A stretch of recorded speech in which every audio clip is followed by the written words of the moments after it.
أعزائي مشاهدي ومتابعي جريدة وقناة الوطن الدولية نيوز، أهلا ومرحبا بكم. طبعا معانا اليوم سيادة اللواء هاشم أبو الفضل، أهلا وسهلا بحضرتك يا فندم. اهلا بيكي. ويعني مش هقول حاجه غير انكم على طول انتوا اللي بتتلمسوا الحاجه للناس. يعني انتوا النهارده جايين في هذه الاحتفاليه، يبقى انتوا بتغطوا حاجات الناس ما بتحاولش تغطيها. فانا بنشكركم جدا جدا جدا. تسلم يا رب، كل الشكر والتقدير لحضرتك. النهارده طبعا لازم نسمع من حضرتك كلمة لأبطال حرب أكتوبر. النهارده انا بقول لابطال حرب اكتوبر انكم اديتوا دوركم بكفاءه اثناء فتره الاستنزاف وفتره الحرب، وكنتوا فعلا المثل الحي للمقاتل المصري اللي بيخاف على بلده واللي بيحبها. والناس دي ادت كتير جدا جدا جدا، لانها زي ما بنقول عاشت 6 سنين عجافة. ال6 سنين دولت ما كانوش يعرفوا فيها حاجة غير اما ان احنا لابد ان نسترد هذه الارض، وخدنا الشعار بتاعنا يا النصر يا الشهادة. وكلنا عملنا لهذا الهدف اللي هو النصر او الشهادة. في نفس الوقت كانت الاسر بتاعتنا بتقاتل في لقمة العيش خلال الفترة اللي احنا كنا فيها في حرب الاستنزاف.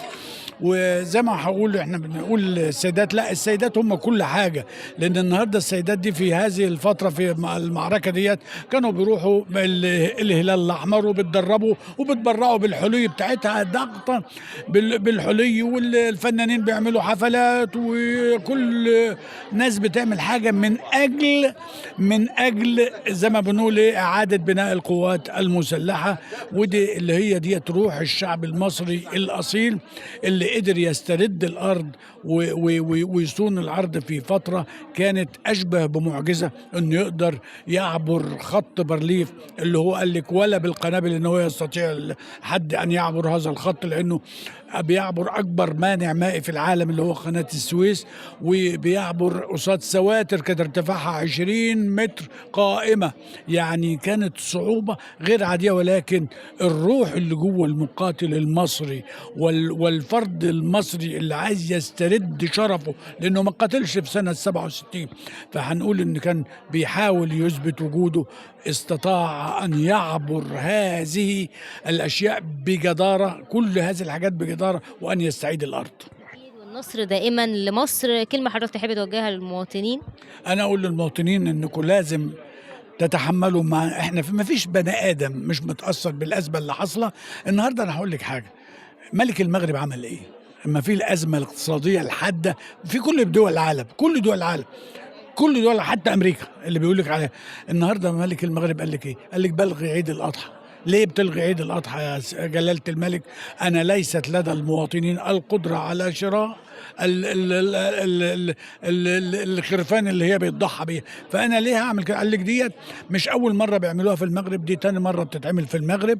وقال لك انها دي قدوه في عام الرمادة ايام الرسول برضو منعوا الحاجات دي. فزي ما بنقول ان احنا لابد ان نضحي وان نتحمل، لان البلد في، مش عايز اقول البلد مستهدفه ومستهدفه، ما حدش يقول احنا بننظر، لا في مؤامره. ما فيش هنقول ان احنا بنلعب بنظريه مؤامره، لا. انت بصي حواليك، ما نقعدش ندفن دماغنا في التراب ونقول اصل احنا الناس بنقول لا. بصي لليبيا، بصي للسودان، بصي لسوريا، بصي للعراق، بصي لكل الدول اللي حوالينا، وبصي للدول الكبرى وهي بتعاني برضو من هذه الازمات الاقتصاديه.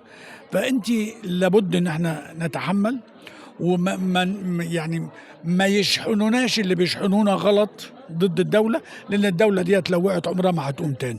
احنا السنة اللي هم حكم فيها الإخوان رجعتنا 100 سنة ورا، احنا بنرجع ال 100 سنة دولت قدام. تمام.